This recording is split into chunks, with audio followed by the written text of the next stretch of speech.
Hello दोस्तों, स्वागत है आपका अपना यूट्यूब चैनल BSL क्लासेज में।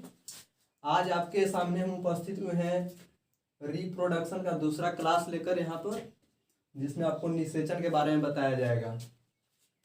तो आइए समझते हैं कि मानवों में निषेचन किस प्रकार से होता है। तो आपको पिछले क्लास में बताया गया था कि जो मनुष्य का जो मेन रिप्रोडक्टिव जो अंग है नर में, वो टेस्टिस होता है।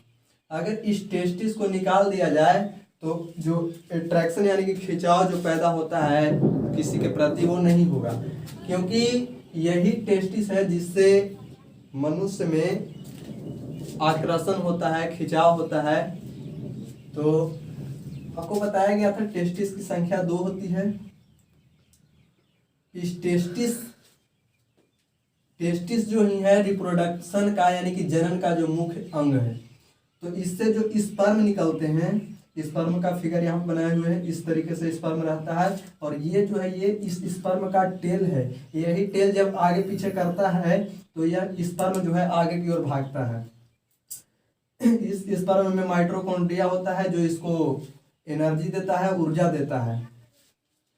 तो मनुष्य जब निषेचन की क्रिया करता है तो उस वक्त जो ये पेनिस है, यहाँ टेस्टिस में जो स्पर्म बनते हैं, टेस्टिस में स्पर्म बनते हैं। और ये नस है वेस्ट डिफरेंस, इसी के रास्ते से इस नस का दो ही काम है। एक इसका काम है कि जो स्पर्म बनता है इसको शिश्न तक यानी कि पेनिस तक इसको पहुंचाना। और ये पेनिस इस स्पर्म को मादा के यूट्रस में पहुंचा देता है, इस मादा के यूट्रस में पहुंचा देता है। लेकिन निषेचन की क्रिया करने के लिए किसी भी बच्चे को जन्म देने के लिए 7 ml स्पर्म की आवश्यकता होती है। 7 ml स्पर्म, क्योंकि क्या होता है कि जब ये स्पर्म यहाँ यूट्रस में गिरता है तो आप लोग को पहले बताया गया था कि जो मादा का जो ओवरी है वो दोनों ओवरी एक साथ काम नहीं करता है। समझिएगा इसको ध्यान से। जैसे मान लेते हैं कि ये जनवरी में ओवरी काम कर रहा है, तो जनवरी में काम कर रहा है तो जब इसमें स्पर्म गिरेगा तो कुछ स्पर्म इधर जाएगा, कुछ स्पर्म इधर जाएगा, कुछ स्पर्म सामने की ओर निकल जाएगा। तो जो स्पर्म अब जनवरी में इस साइड वाले में बन रहा है, इसमें ओवम, तो केवल इसी में फर्टिलाइजेशन का क्रिया होगा। इस साइड जितने भी स्पर्म जाएंगे वो सारे स्पर्म 20 मिनट के बाद में खत्म हो जाएंगे, क्योंकि स्पर्म का जो आयु होता है वो 20 मिनट होता है। तो जो दूसरे डायरेक्शन में गए हैं जिधर ओवम नहीं बन रहा है, उधर जाने के बाद जो स्पर्म है 20 मिनट के बाद खत्म हो जाएगा। फिर जो सामने गया है वो भी 20 मिनट के बाद खत्म हो जाएगा। तो आधा से ज्यादा जो स्पर्म होता है वो तो गलत डायरेक्शन में जाने के कारण ही बर्बाद हो जाता है। इसीलिए कम से कम जो निषेचन के लिए स्पर्म चाहिए वो 7 ml चाहिए। अब यही स्पर्म, इसमें टेल होता है, टेल की सहायता से यह यूट्रस से चलता हुआ पहुंचता है ओवरी में। और ओवरी से जो बनते हैं ओवम, वो ओवम में पूंछ नहीं होता है, ओवम केवल गोल होता है, उसमें किसी भी तरह का टेल नहीं होता है, जिससे यह जहां बनता है वहीं का वहीं रह जाता है, यह यहाँ तक नहीं आ पाता है। तो यह यहाँ पे एक नली है जिस नली का नाम है फैलोपियन ट्यूब। Fallopian tube. तो ओवम यहाँ से बन करके फैलोपियन ट्यूब में आकर के रुक जाते हैं और यहाँ से जो स्पर्म जाता है यहाँ पर आके निषेचन की क्रिया करता है। तो अगर आपसे कोई पूछेगा कि निषेचन की क्रिया कहाँ होती है, तो निषेचन की क्रिया फैलोपियन ट्यूब में होता है, क्योंकि यहीं पर आकर के स्पर्म जो है ओवम से फर्टिलाइजेशन का क्रिया करता है। क्योंकि ओवम में किसी भी तरह का पूंछ नहीं होता है, इसीलिए जो ओवम है आकर के और फैलोपियन ट्यूब में रुक जाते हैं। लेकिन कुछ ऐसा भी स्थिति होता है जब किसी भी दंपति का शादी हो जाता है तो शादी होने के बाद में वो अपने संतान का सुख नहीं ले पाते हैं। तो उसके पीछे कुछ जेंट्स भी जिम्मेवार हैं, उसके पीछे कुछ लेडीज यानी कि महिलाएं हैं वो भी जिम्मेवार हैं, क्योंकि दोनों में कुछ न कुछ खामियां होती हैं जिसके कारण वो अपने संतान का सुख नहीं ले पाते हैं। कुछ वैसे भी दंपति हैं जिनको शादी हो जाने के बाद में कई सालों तक वे अपने बच्चों का सुख नहीं ले पाते हैं। उसके पीछे जेंट्स भी जिम्मेवार हैं और महिलाएं भी जिम्मेवार हैं। तो उसी के बारे में भी बता रहे हैं कि क्या होता है जिससे वो अपने बच्चों का सुख नहीं ले पाते हैं। तो इसके पीछे कई कारण हैं, जैसे अभी हम जेंट्स में कारण बता रहे हैं कि जेंट्स में क्या क्या कारण है, यानी कि पुरुषों में कारण होगा कि या तो उसका जो स्पर्म है, हम बताए थे कि जो निषेचन के लिए जो जरूरी स्पर्म है, वह स्पर्म निषेचन क्रिया होने के लिए कम से कम 7 ml चाहिए। तो पहला कारण तो यहाँ पर ये हो जाएगा कि उनका जो स्पर्म बन रहा होगा वो 7 ml से कम बन रहा होगा। पहला कारण ये है बच्चा नहीं जन्म लेने का, पहला कारण जो है ये है पुरुषों में कि जो उनका स्पर्म बनेगा 7 ml से कम, ये पहला कारण है। अगर उनका जो स्पर्म है 7 ml से कम बनता है तो वो बच्चे को जन्म देने के लिए काफी नहीं है।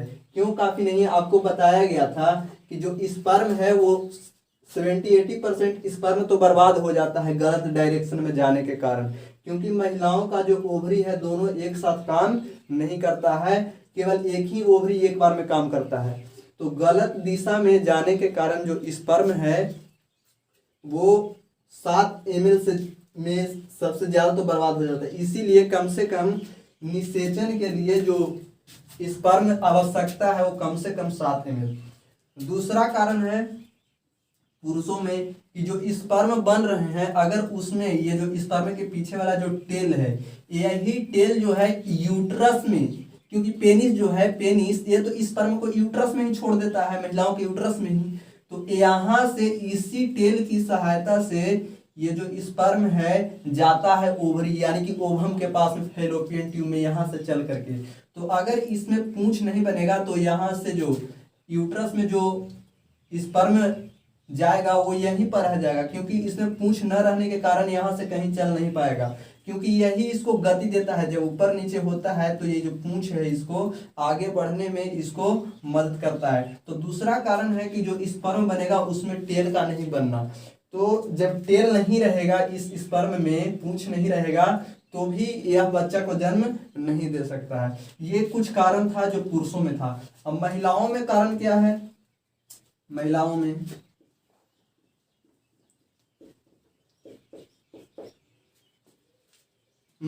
पहला कारण तो है ओवम में कुछ वैसी महिलाएं होती हैं जिनका ओवम ही नहीं बनता है, यानी कि अंडाणु ही नहीं बनता है। तो जब अंडाणु ही नहीं बनेंगे तो बच्चा पैदा होने का सवाल ही नहीं पैदा होता है, क्योंकि अंडाणु से ही स्पर्म जाकर के निषेचन की क्रिया करेंगे, और जब अंडाणु ही ओवरी में नहीं बनेंगे तो फिर सवाल ही पैदा नहीं होता है कुछ। तो सबसे पहला कारण है ओवम का न बनना, ओवम का न बनना। कुछ वैसी महिलाएं होती हैं जिनमें ओवम नहीं बनता है, ओवम नहीं बनता है। तो सबसे पहले तो जरूरी है कि महिलाओं में ओवरी में ओवम बन रहा है या नहीं बन रहा है।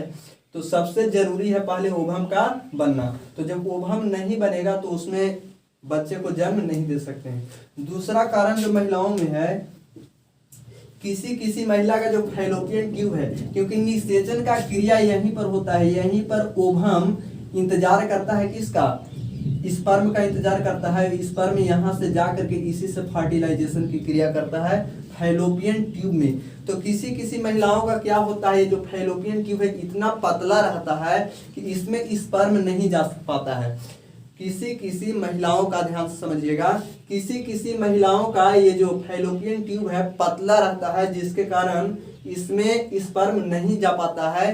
तो फैलोपियन ट्यूब का पतला होना भी यह बच्चे को जन्म नहीं दे पाता है, इसी के कारण।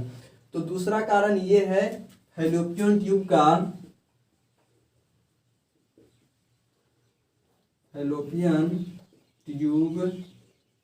का पतला होना। ये सब कारण है जिससे जो दंपति होते हैं वो शादी होने के बाद कई साल के बाद भी अपने बच्चों का सुख नहीं ले पाते हैं, जिसमें ये सब कारण है, जैसे स्पर्म का 7 ml से कम होना, जो स्पर्म बन रहे हैं उसमें टेल का ना बनना, महिलाओं में कारण है ओवम का ना बनना, या फैलोपियन ट्यूब का पतला हो जाना। तो ये सब कारण हैं जिन कारण के चलते जो दंपति है यानी कि माता पिता है वो अपने बच्चों का सुख नहीं ले पाते हैं। लेकिन आज साइंस का जमाना है, आज के डेट में कुछ भी हो सकता है। जैसे आप लोग नाम सुने होंगे या नहीं भी सुने होंगे, जिसका नाम है टेस्ट ट्यूब बेबी। इसके अंतर्गत जो माता पिता जिनको संतान नहीं हो रहा है, जो निसंतान है, वो टेस्ट ट्यूब बेबी इसके मदद से संतान का सुख ले सकते हैं। देखिए समझाते हैं कैसे। तो अभी आपको बता रहे थे टेस्ट ट्यूब बेबी के बारे में। टेस्ट ट्यूब बेबी, देखिए जिनका जो निसंतान है वो भी चाहते हैं कि हम बच्चों का सुख ले सके, हमारा भी संतान हो, तो वो टेस्ट ट्यूब बेबी से अपने संतान का फायदा ले सकते हैं। इसमें होता क्या है कि डॉक्टर पुरुषों का स्पर्म निकाल लेते हैं, पुरुषों का स्पर्म निकाल लेते हैं, और महिलाओं का भी इसमें जो ओवम है उस ओवम को पंप के सहायता से, यानी कि उनका जो भी इंस्ट्रूमेंट होता है वो अपने इंस्ट्रूमेंट की सहायता से पुरुषों का जो स्पर्म है इस स्पर्म को निकाल लेते हैं, और महिलाओं का जो ओवम है उस ओवम को भी निकाल लेते हैं। और इनको एक ट्यूब में, यानी कि उनका जो अपना इंस्ट्रूमेंट होता है उस इंस्ट्रूमेंट में इन दोनों का बाहर फर्टिलाइजेशन करवाते हैं। फर्टिलाइजेशन, इन दोनों का जो स्पर्म है महिला का और पुरुष का, इन दोनों का स्पर्म को निकाल करके बाहर एक ट्यूब में इनका निषेचन की क्रिया करवाते हैं, और निषेचन होने के बाद फिर से पुनः इनको महिलाओं के यूट्रस में डाल देते हैं। क्योंकि निषेचन की क्रिया होने के बाद निषेचन तो हो गया, लेकिन उनको जो निषेचन की क्रिया से जो भ्रूण बना, जो एम्ब्रॉय बना, यानी कि जो बच्चा बना, उस बच्चा को भोजन तो माँ की पेट में ही मिलेगा। तो फिर पुनः डॉक्टर क्या करते हैं कि ये जो फर्टिलाइजेशन का क्रिया जो बाहर करवाएं, इसको पुनः पंप की सहायता से इसको माँ की यूट्रस में डाल देते हैं, और फिर वो बच्चा पलने लगता है। तो माँ की पेट में जब तक बच्चा है, माँ की पेट में जब तक बच्चा है तो उसको एम्ब्रॉय या भ्रूण कहते हैं। एम्ब्रॉय, या इसको हिंदी में भ्रूण कहते हैं। जब तक बच्चा पेट में है तो उसको भ्रूण कहेंगे, जब तक वो पेट में है तब तक उसको भ्रूण कहेंगे। जब तक वो जन्म नहीं ले लेता है तब तक उसको हम लोग शिशु नहीं कह सकते हैं, चाहे वह कितने भी महीना का क्यों न हो जाए। तो जो दंपति जिनको बच्चा नहीं जन्म ले रहा है वो फर्टिलाइजेशन क्रिया टेस्ट ट्यूब बेबी के से ले सकते हैं, क्योंकि इसमें डॉक्टर क्या करते हैं, इसमें स्पर्म, पुरुषों का स्पर्म निकाल लेते हैं और महिलाओं को ओवम निकाल करके इसको बाहर फर्टिलाइजेशन की क्रिया करवाते हैं।